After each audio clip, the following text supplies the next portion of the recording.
Pashtuns and Hindkis in history. How the Sikhs and the British unknowingly invented the Pashtun-Punjabi divide. Preface.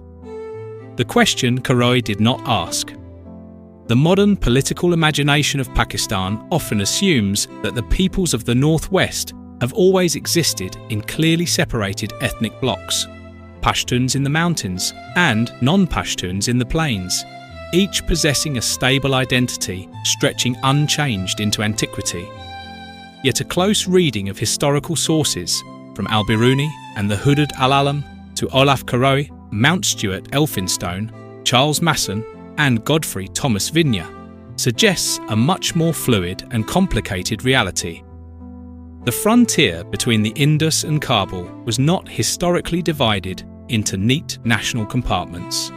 It was a broad civilizational zone where Iranian, Indic, Central Asian and tribal worlds overlapped continuously for centuries. Olaf Caroe, in his magisterial The Pathans, reconstructs with formidable erudition the great dynastic waves that washed over Gandhara, the Saffarids, the Hindu Shahis, the Ghaznavids, without ever pausing to ask a quieter question lurking beneath his narrative. Who were the permanent inhabitants of this corridor? And when did they begin to understand themselves as distinct from those who arrived after them? The Pashtun/non-Pashtun divide, expressed locally by the Pashto word Hindki, later softened into Hindko, is today treated as an ancient and self-evident boundary between two civilizational types. This essay argues that the boundary is real, but its formalization as an administrative and ethnic category is far more recent than is commonly assumed, and that it bears the unmistakable fingerprints of two transformative events: the Sikh occupation of Khyber Pakhtunkhwa under Ranjit Singh, 1818 to 1839, and the subsequent British codification of frontier society. Part 1. The Pre-Pashtun Landscape, Gandhara as an Indo-Aryan world. The starting point must be the world Caroe describes. The Peshawar Valley and its flanking corridors before the great eastward Pashtun migrations crystallized. In the 9th and 10th centuries, as Caroe's chapter on the Saffarids makes clear, the territory east of Kabul and west of the Indus was ruled by the Hindu Shahi dynasty, Brahmin successors to a Turkic line, whose capital shifted from Kabul, lost to Yaqubi-Lais in 870 AD, to Waihind on the Indus. Their coins, struck in Nagari script, circulated through a valley where Sanskrit and Arabic were simultaneously in use, as demonstrated by the bilingual inscription of 857 AD, found at Tochi. This was emphatically an Indo-Aryan cultural world, continuous with the broader Prakrit-speaking civilization of the Indian plains. The Hindu Shahis themselves illustrate the ambiguity of this frontier world perfectly. Their dynasty appears in the sources as Turkic, Kushano-Hepthalite, Brahminized and Hindu simultaneously. Al-Biruni even calls the earlier line Tibetan, by which he probably meant Turkic or Central Asian. Their kingdom ruled over a mixed population that included settled agriculturalists of Gandhara, mountain tribes later identified as Afghans, remnants of Buddhist communities, Indo-Aryan speakers, and Iranian-speaking peoples. The state was neither Pashtun nor Punjabi. It belonged instead to an older frontier civilization whose categories do not correspond neatly to those of modern nationalism. Caroe repeatedly notes that the sources are strangely silent about the actual ethnic composition of the population. This silence itself is historically significant. If rigid ethnic divisions had already defined political life in the modern sense, the chroniclers would almost certainly have emphasized them. Instead, the texts speak primarily of dynasties, religions, tribute, trade routes, and military power. Identity was understood through tribe, locality, religion, and political allegiance, not through linguistic nationalism. Crucially, Caroe turns to the contemporary witness of Al-Biruni, the great Khwarezmian polymath writing around 1030 CE. Al-Biruni, who travelled in the wake of Mahmud of Ghazna's invasions, describes the mountain tribes to the west of India, that is, the Suleiman range, as various tribes of the Afghans.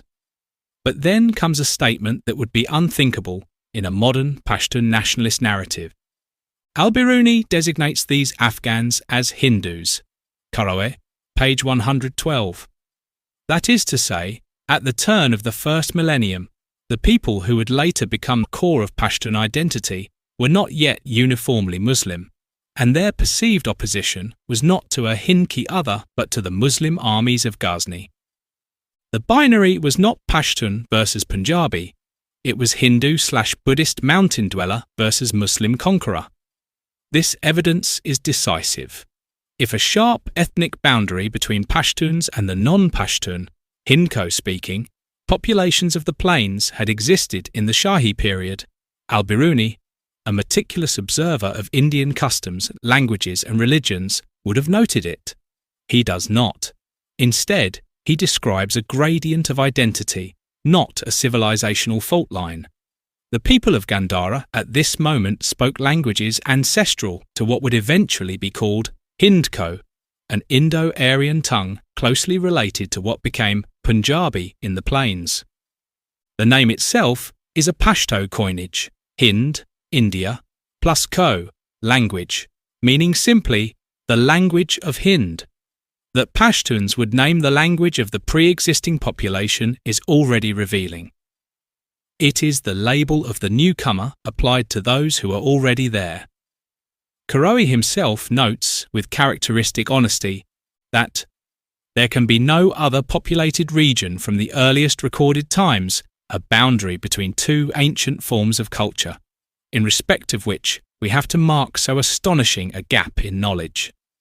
The gap he identifies in the literary sources corresponds precisely to the period during which an Indo-Aryan settled population was slowly overlaid by Pashtun-speaking tribes moving eastward. Part 2. The Long Migration. When did Pashtuns arrive in Gandhara? This is perhaps the single most important and most underappreciated fact about the region's demography.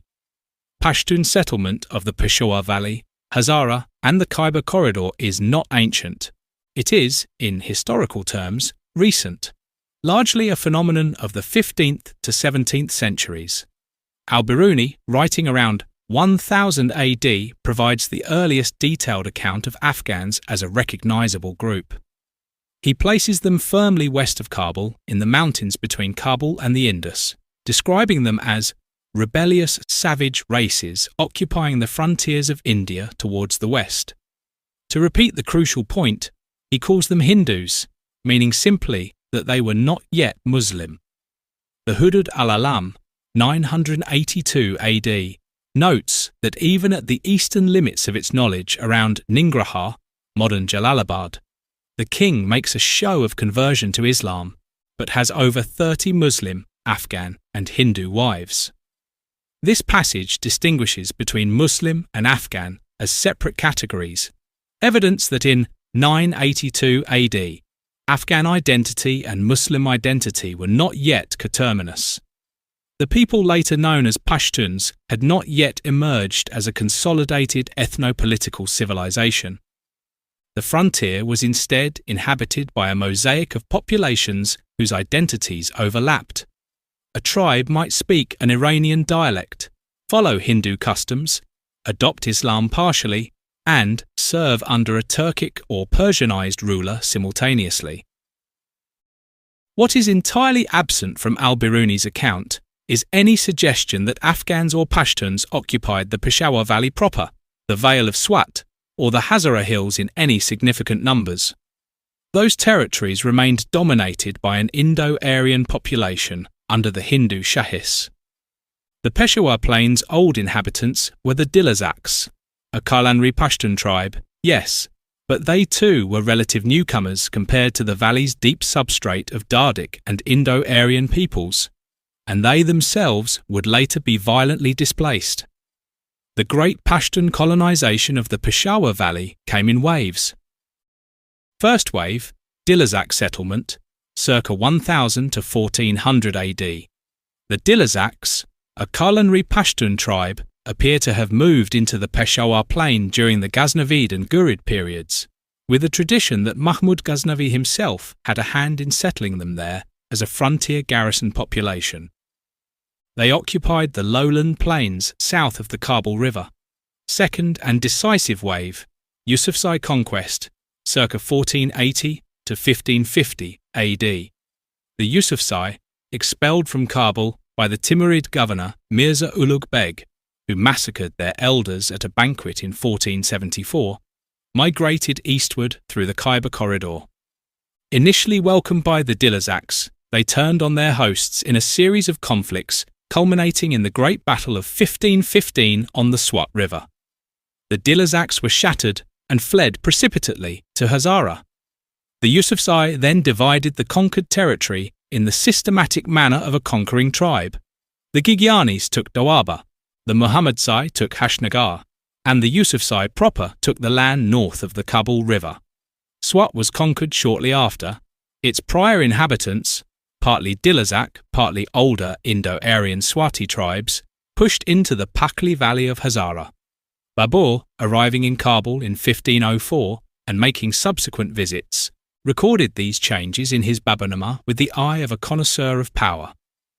The whole of the Peshawar district had by his time been colonized by Afghan tribes, with the Yusufzai spreading visibly into Swat on his second visit 14 years later.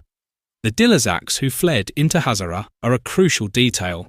They are one of the vectors by which Pashtun presence entered Hazara, a region that would otherwise have remained solidly Hindko-speaking. Simultaneously, other Pashtun tribes were colonizing other corridors. The Bangash took the Kohat Valley, the Kataks the eastern passes, the Afridis the Khyber Hills. Each expansion pushed an older Indo-Aryan or Dardic population further east, further into the plains, or into urban enclaves. The people thus pushed, the speakers of what would become Hindko, did not disappear. They survived as the settled, agricultural, urban substrate beneath the pastoral and warrior Pashtun overlay. Part 3. The vocabulary of distinction before colonialism. Here is the critical point. Before the 19th century, the distinction between Pashtun and non-Pashtun in these territories was understood locally through the word Hindki, and Hindki carried primarily a cultural linguistic meaning, not a rigid ethnic or administrative one. The word Hindki, or Hindko, was used by Pashtuns to denote several overlapping categories. Speakers of Indo-Aryan languages, Hindko, Proto-Punjabi, as opposed to Pashto. Traders, merchants and artisans of Indian cultural origin. People of Hindu or partly Hindu cultural background, including recent Muslim converts. By extension, the settled, urban, commercially oriented population, as distinguished from the pastoral, tribal Pashtun. Thus, the distinction between Pashtun and Hindki originally resembled a social and ecological distinction more than a national one. It marked differences between tribal and settled, mountain and plain, pastoral and urban, autonomous and state-connected. This pattern was common across Eurasian frontier zones. Similar distinctions existed between Arab tribes and settled townspeople, between Turkic nomads and Persian urbanites, and between Highland Scots and lowlanders. Such distinctions were real and meaningful, but they were not yet racialized or nationalized in the modern sense.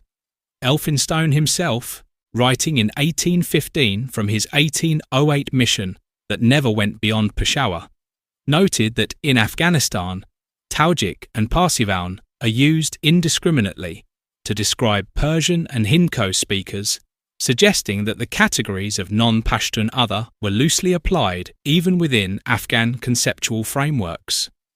The distinction was real but porous. A Dilazak who lost his Pashto and assimilated into the Hindko-speaking world of Hazara could become Hindki in social practice. Conversely, Yusufzais, in Caroe's own observation, included individuals described by British gazetteers as having acquired Indic traits due to assimilation with Aboriginals. Indeed, older gazetteers note that Yusufzais sometimes called Dilazaks Hindus, precisely because those Dilazaks had absorbed local Indo-Aryan customs. This fluidity is crucial. It tells us that the distinction between Pashtun and Hindki, while linguistically grounded in a real demographic history going back to the medieval period, was not a fixed, juridically enforced boundary. It was a social observation, a tribal self-understanding, maintained through the Pashtunwali code on one side and the commercial agricultural customs of the settled population on the other, but permeable at the edges, context-dependent, and entirely without the administrative rigidity it would later acquire. This older fluidity also helps explain an important historical puzzle: why early European travellers such as Elphinstone, Masson, and Vigne did not describe the northwest frontier in terms resembling modern ethnic nationalism. Their writings, composed before the full triumph of colonial ethnography and modern nationalism, reveal a frontier society still shaped by older categories.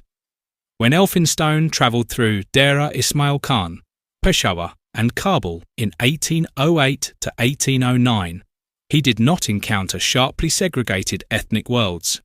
Instead, he described a layered Persianate frontier culture where tribal affiliations coexisted with urban multilingualism. Persian functioned as the language of administration and refinement. Pashto was spoken widely among tribes. Hindko, Punjabi, and related dialects were spoken in towns and agricultural settlements. But these linguistic differences did not yet define mutually exclusive national identities. Part 4.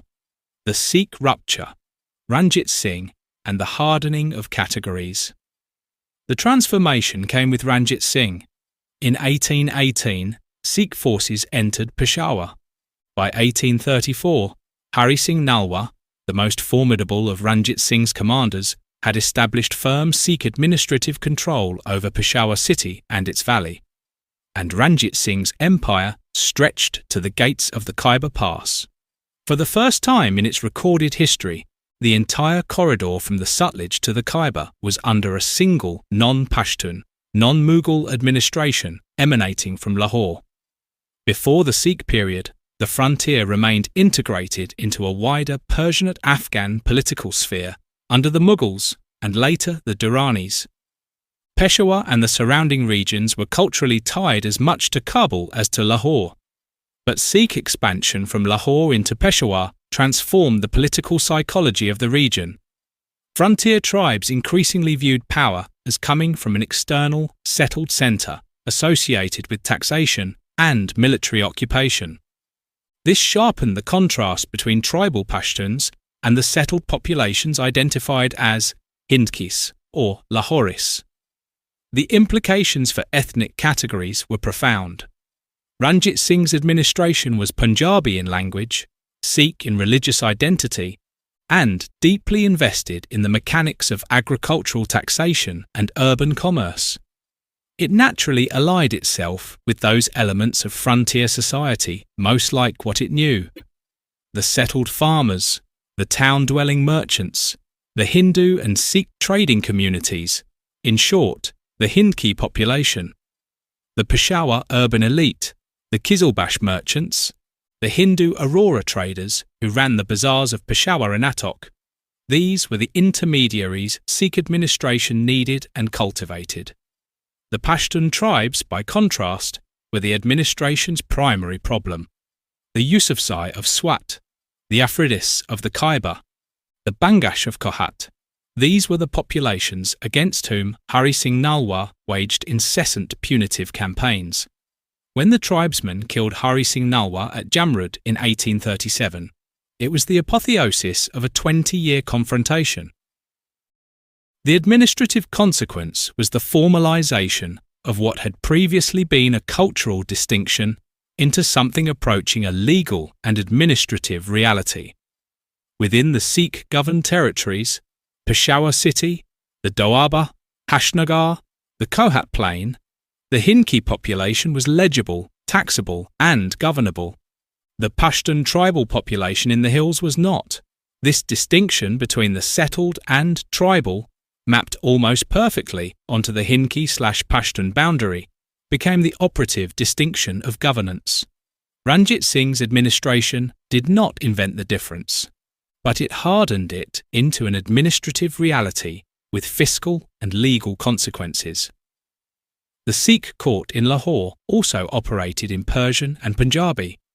Its documentation, revenue records, and correspondence all required that populations be named and categorized.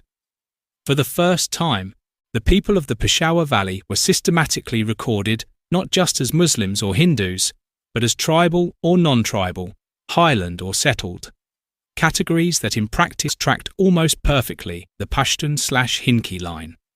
Yet even in this period, the frontier remained highly mixed. Masson and Vigne repeatedly described towns where Hindus, Muslims, Persian speakers, Hindko-speakers, and Pashto-speakers lived together. Peshawar itself was not an ethnically pure city, but a cosmopolitan commercial centre linking Central Asia, Afghanistan, and the Punjab. The Sikh period sharpened distinctions, but did not yet freeze them into immobile categories. Part 5. British codification, from fluid distinction to rigid boundary. When the British took over after the Second Anglo-Sikh War in 1849, they inherited Sikh administrative structures and proceeded to systematise them with the particular obsessive thoroughness of Victorian colonial governance. It is precisely here that the Pashtun/Punjabi division, in its modern, rigid, cartographic form, was finally crystallised. Elphinstone's account of the Kingdom of Kabul, 1815, written without ever crossing west of Peshawar, is significant not for what it accurately observed, but for the framework it established. Its categories of Afghan identity, with Pashto-speaking tribes as the defining type of Afghan, became, as Louis Dupré later ruefully noted, the template from which almost all subsequent British writing on the frontier was drawn. Writers copied Elphinstone, or copied those who copied Elphinstone. Charles Masson, who traversed the frontier in the 1820s and 1830s, and Godfrey Thomas Vigne, who travelled through Kashmir and the northwest in the same period, were more empirically acute observers. Masson in particular noted the extraordinary complexity of the Peshawar urban world, its Qizilbash Shias, its Hindu merchants, its Hindko-speaking artisan population, which sat uneasily within Elphinstone's tidier Afghan/non-Afghan schema. But their works, valuable as they are, were absorbed into a British administrative framework that required manageable categories. The decisive hardening occurred through three mechanisms. First, the census system. Colonial administration depended upon classification. The British census attempted to assign every population a fixed ethnic, racial, linguistic, and tribal identity. Communities that had previously possessed layered and situational identities were transformed into rigid census categories: Pathan, Punjabi, Hindki, Sikh, Rajput, Jat, and so forth. The Imperial Gazetteer of India, H.O. Rose's Glossary of the Tribes and Castes of the Punjab and Northwest Frontier Province, and subsequent settlement reports all deployed the Hindki/Pashtun distinction, as though it were a primordial ethnic boundary. What had been a Pashto speaker's casual observation about his Indo-Aryan speaking neighbour, he speaks Hindki, became, through the machinery of census and gazetteer, a permanent ethnological label. Second, colonial military theory reinforced this process through the doctrine of martial races. Pashtuns were categorized as a warrior frontier people, Punjabis as agricultural or military castes, and urban Hindko speakers as distinct settled populations. These classifications gradually became internalized by the people themselves. What had once been flexible frontier distinctions hardened into ethnic identities linked to territory and politics. Third, the legal boundary. The colonial state bound the Pashtun/Hindki division ready-made and proceeded to set it in stone. The Pashtun in the hills became a tribesman, subject to the frontier crimes regulations. The Hindko speaker in the plain became a settled cultivator, subject to ordinary revenue law. The boundary between them, once a matter of language, livelihood, and cultural style, became a legal boundary. By the time of partition, when the Northwest Frontier Province was constituted as a distinct administrative unit, itself a British Act of 1901 separating the frontier from Punjab proper, the categories were so entrenched that they seemed immemorial. Crucially, it is only in this context that the word Punjabi enters the picture as a meaningful countercategory to Pashtun in the frontier zone. Before Ranjit Singh, the people of the plains east of the Indus who interacted with Pashtun tribes were not called Punjabis by Pashtuns.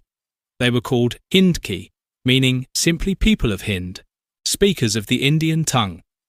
The word Punjabi carries an administrative geography, the Punjab province, that only became real through Sikh and then British rule. Ranjit Singh made Lahore the capital of a Punjab-centred empire. The British then constituted the Punjab as a formal province in 1849.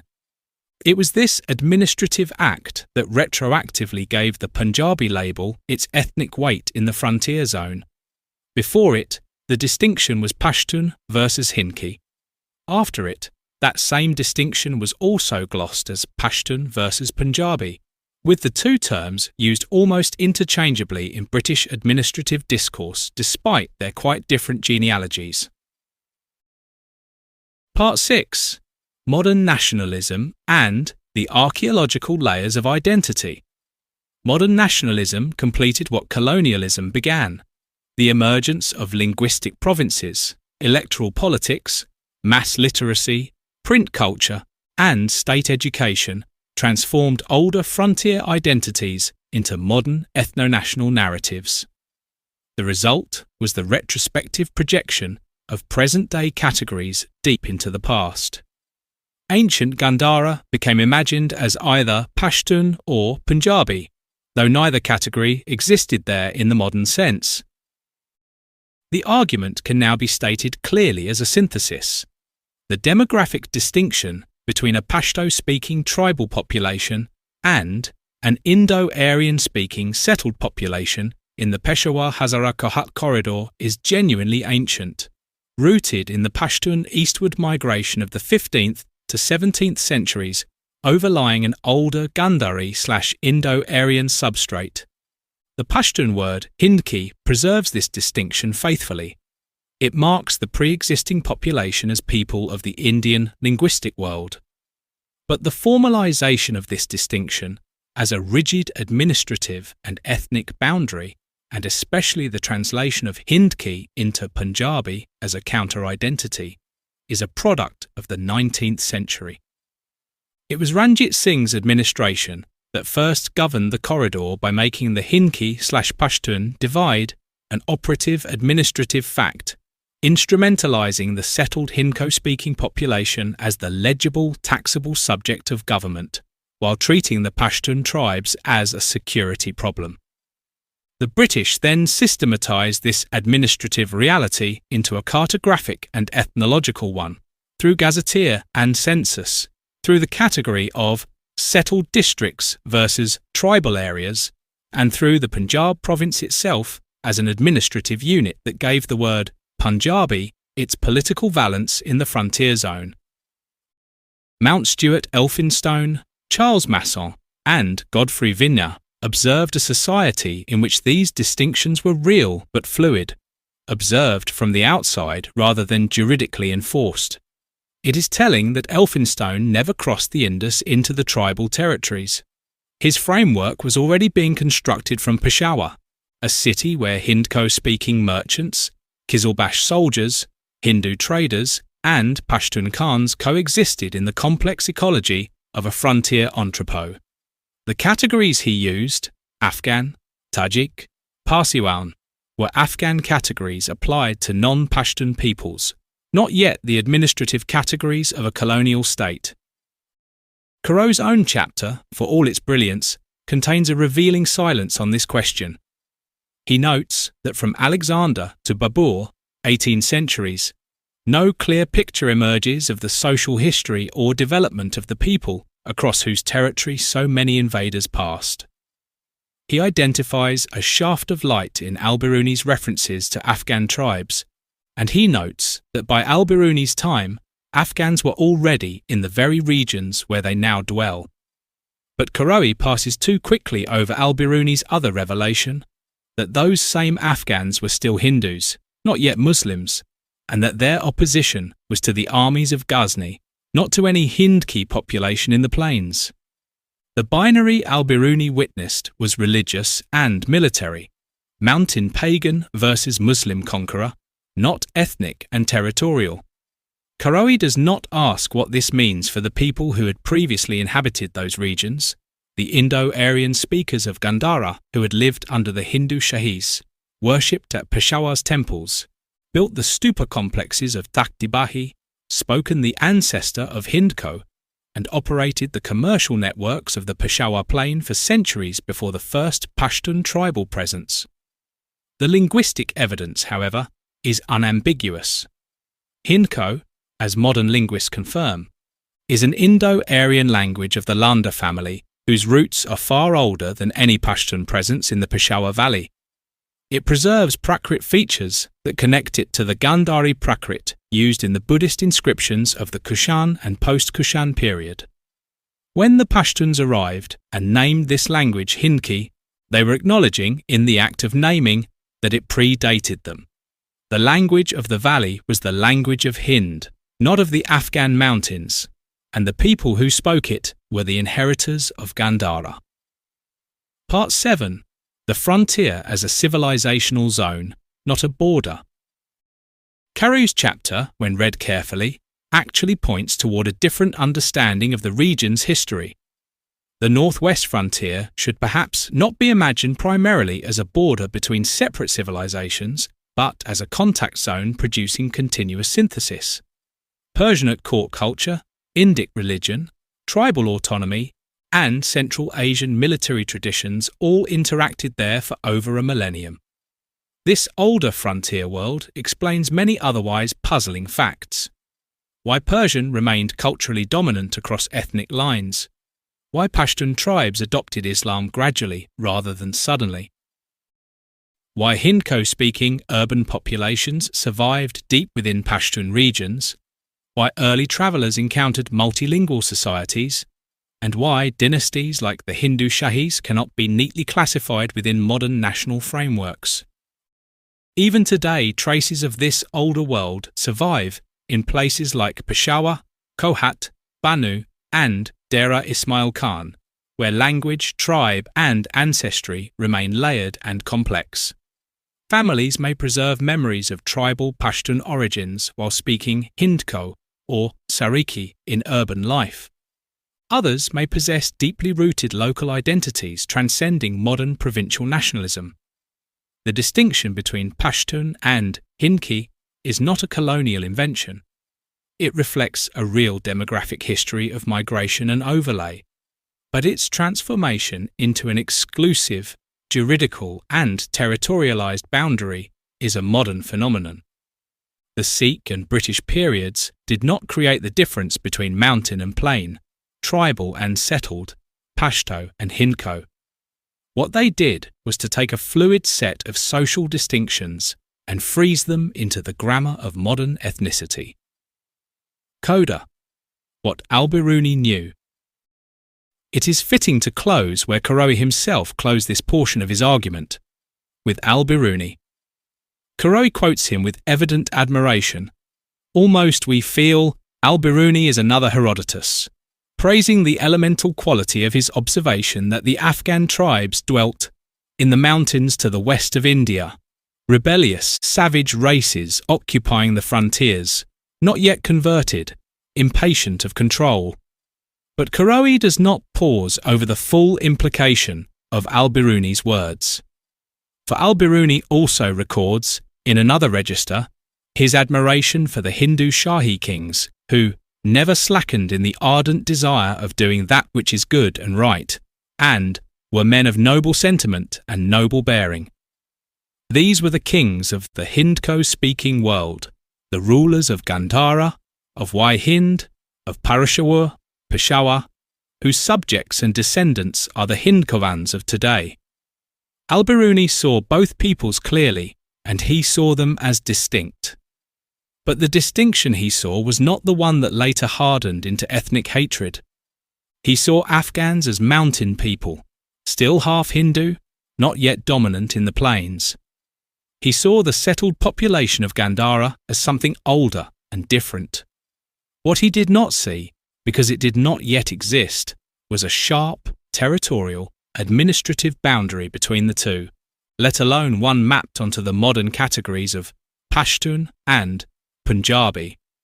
1,000 years later, after Yusufzai's swords, Sikh cavalry, and British census takers had all had their way with the landscape, the distinction Al-Biruni noticed had been simultaneously deepened and distorted. Deepened into an administrative divide, distorted into the anachronistic language of Pashtun versus Punjabi, as though the Punjab province had always been the relevant frame of reference. It had not. The writings of Elphinstone, Masson, Vigne, and even Caroe are invaluable precisely because they preserve glimpses of the frontier before it was fully nationalised. Their observations reveal a society in transition between the older Persianate frontier civilization and the modern age of ethnic politics. The world they described was neither purely Pashtun nor Punjabi, neither wholly Iranian nor Indian. It was a frontier civilization in its own right, one whose complexity modern nationalism often struggles to comprehend. Recovering that history, from Caroe's great chapter back through Al-Biruni to the Hindu Shahi coins found in the dust of Vigne, is not merely an antiquarian exercise. It is an act of restitution toward a people whose antiquity in their own land has been obscured by the categories of those who arrived after them. This essay draws on Olaf Caroe The Pathans, 1958, Chapter 8, Mount Stuart Elphinstone, An Account of the Kingdom of Kobul, 1815, Al-Biruni, Tariq al-Hind, circa 1030, the Hudud-al-Alam, 982 AD, Babur's Baburnama, H. arose, a glossary of the tribes and castes of the Punjab and northwest frontier province, and scholarship on Pashtun tribal migrations, Hindko linguistics, and Sikh frontier administration.